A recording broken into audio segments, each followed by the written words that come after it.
जय श्री कृष्णा।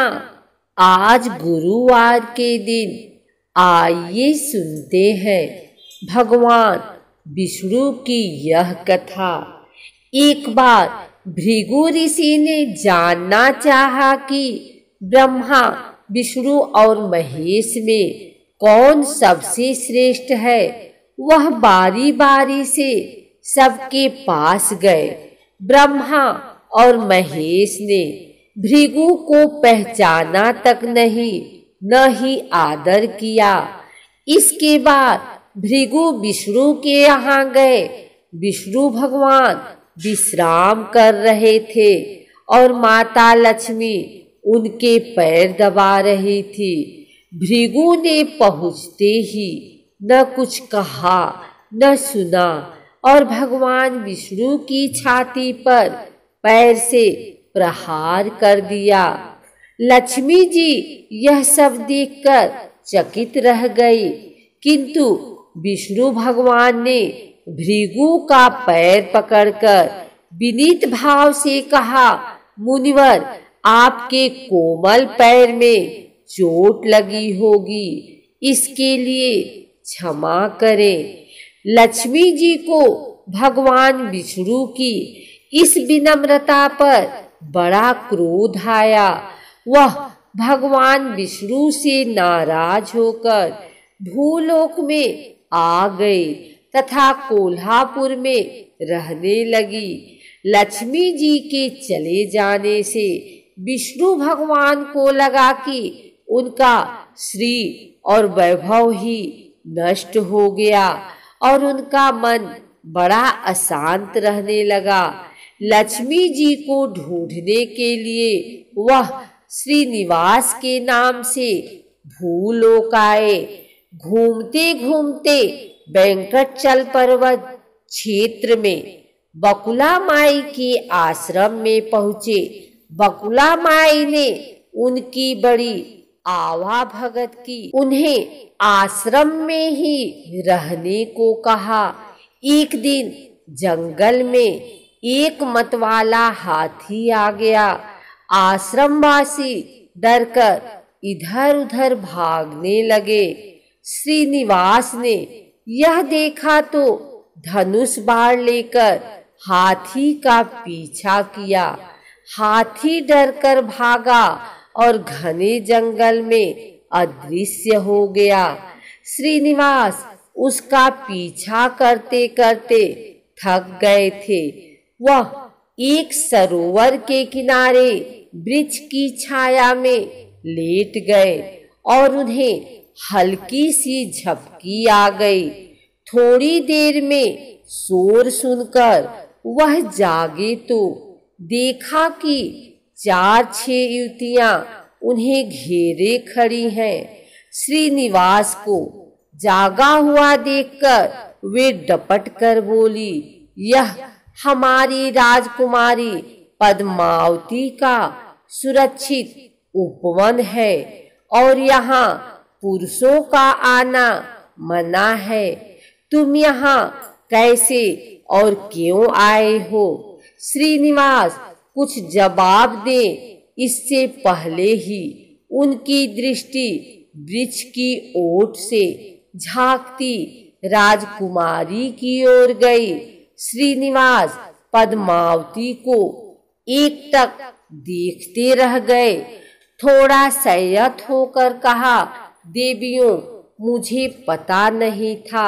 मैं शिकार का पीछा करता हुआ यहाँ आया था। थक जाने पर मुझे नींद आ गई, इसलिए क्षमा करें। श्रीनिवास आश्रम में तो लौट आए, किंतु बड़े उदास रहने लगे। एक दिन बकुला माई ने बड़े प्यार से उनकी उदासी का कारण पूछा तो श्रीनिवास ने पद्मावती से भेंट होने की सारी कहानी कह सुनाई। फिर कहा, उसके बिना मैं नहीं रह सकता। बकुला माई बोली, ऐसा सपना मत देखो। कहाँ वह प्रतापी चोल नरेश आकाश राज की बेटी और कहाँ तुम आश्रम में पलने वाले एक कुल गोत्रहीन युवक। श्रीनिवास बोले, माँ एक उपाय है, तुम मेरा साथ दो तो सब संभव है। बकुला माई ने श्रीनिवास का सच्चा प्यार देखकर हाँ कर दी। श्रीनिवास ज्योतिष जानने वाली औरत का वेश बनाकर राजा आकाश की राजधानी नारायणपुर पहुँचे। उसकी चर्चा सुन पद्मावती ने भी उस औरत को महल बुलाकर अपना हाथ दिखाया। राजकुमारी के हस्तरेखा देखकर वह बोली, राजकुमारी कुछ दिन पहले तुम्हारी भेंट तुम्हारे सुरक्षित उद्यान में किसी युवक से हुई थी। तुम दोनों की दृष्टि मिली थी। उसी युवक से तुम्हारी शादी का योग बनता है। पद्मावती की माँ धरड़ा देवी ने पूछा, यह कैसे हो सकता है?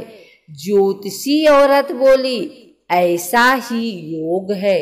ग्रह कहते हैं कोई औरत अपने बेटे के लिए आपकी बेटी मांगने स्वयं आएगी। 2 दिन बाद सचमुच ही बकुला माई एक तपस्विनी के वेश में राजमहल आई। उसने अपने युवा बेटे के साथ पद्मावती के विवाह की चर्चा की। राजा आकाश में बकुला माई को पहचान लिया। उन्होंने पूछा, वह युवक कौन है? बकुला माई बोली, उसका नाम श्रीनिवास है।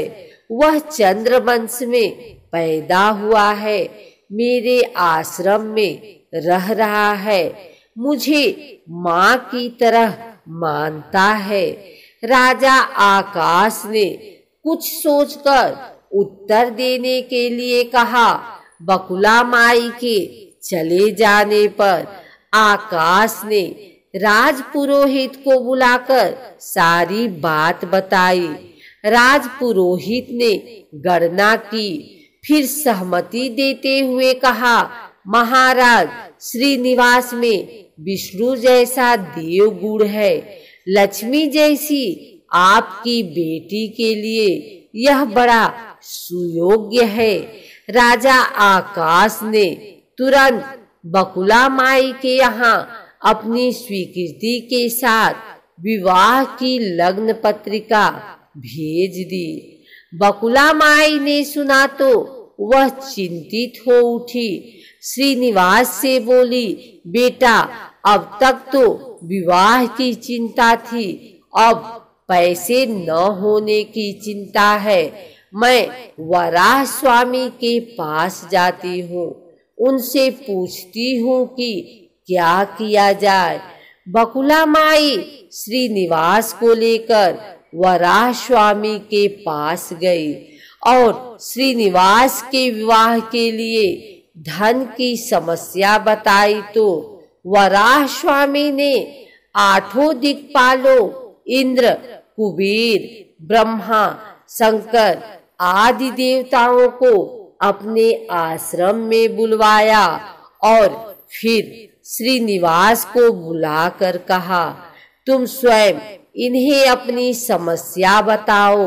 श्रीनिवास ने देवताओं से कहा, मैं चोल नरेश राजा आकाश की बेटी पद्मावती से विवाह करना चाहता हूँ।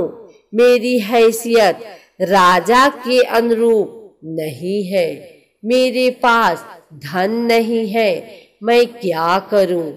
इंद्र ने कुबेर से कहा, कुबेर इस काम के लिए तुम श्रीनिवासन को ऋण दे दो।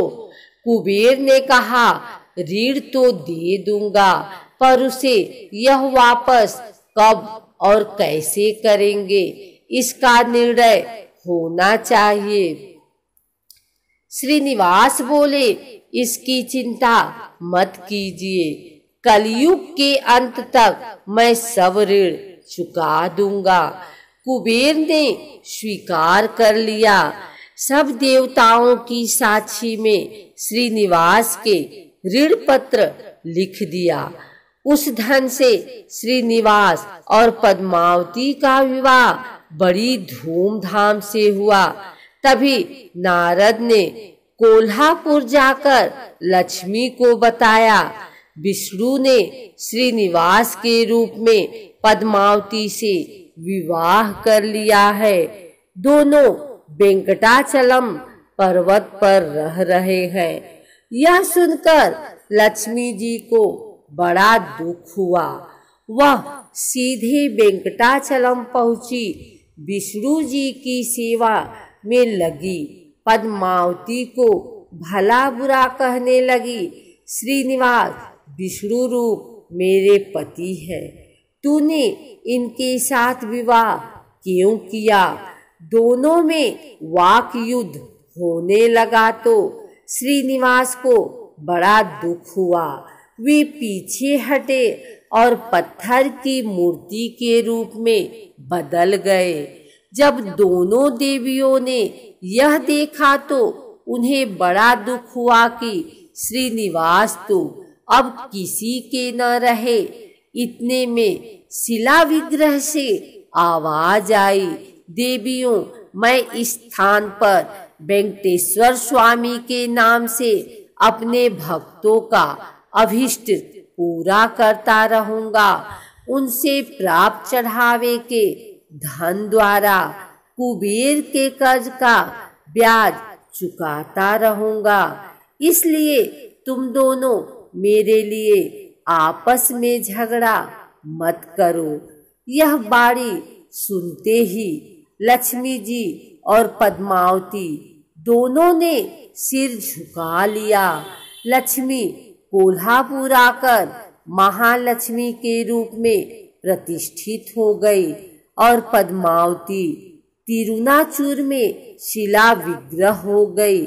आज भी तिरुपति क्षेत्र में तिरुमला पहाड़ी पर भगवान वेंकटेश्वर स्वामी के दर्शन हेतु भक्तगणों से इसी भाव से शुल्क लिया जाता है। उनकी पूजा पुष्प, मिष्ठान आदि से न होकर धन द्रव्य से होती है। इसी धन से भगवान श्री कृष्ण वेंकटेश्वर स्वामी कुबेर का कर चुका रहे हैं।